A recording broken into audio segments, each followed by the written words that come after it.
សួស្តីអ្នកនរគ្នាថ្ងៃនេះគឺខ្ញុំមកធ្វើការតេស្តកាមេរ៉ា Sony ZV-10 ជាមួយនឹង lens 16H ហើយខ្ញុំកំពុងតែបើក mode steady shoot តើអ្នកនរគ្នាគិតថាយ៉ាងម៉េចដែរសម្រាប់ការថតដាវរបស់ខ្ញុំហ្នឹងវាអង្គើខ្លាំងអត់បើនិយាយទៅនឹង color ឬក៏ skin tone វិញខ្ញុំគិតថាវាធ្វើការបានល្អអ្នកនរគ្នាសូម្បីតែ auto focus ដូចអ្នកនរគ្នាឃើញអញ្ចឹងគឺវាចាប់ភ្នែកចាប់មុខរបស់យើងបានលឿនមែនតើ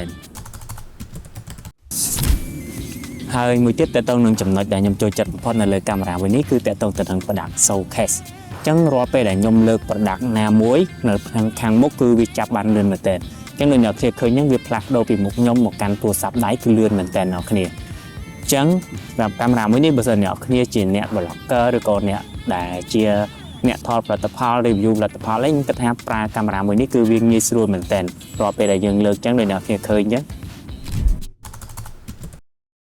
កាមេរ៉ានេះវាមកជាមួយនឹង lens 16H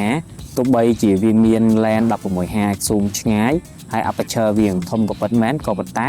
រាល់ពេលដែលអ្នកគ្នាថត product គឺអ្នកគ្នាអាច zoom វាចូលមកចិត្តអាច blur បាន background បានស្អាតដូចទៅនឹង lens ដែលមាន aperture មួយជាងឬក៏ពីរអីដែរអ្នកគ្នាអញ្ចឹងអ្នកគ្នាអាចឃើញនៅក្នុងវីដេអូមួយនេះអញ្ចឹងសរុបមកអ្នកគ្នាគិតយ៉ាងម៉េចដែរចំពោះកាមេរ៉ាមួយនេះតើអ្នកគ្នាជឿជាក់លើវាដែរឬអត់សូមជួយ comment នៅខាងក្រោម Thank you for watching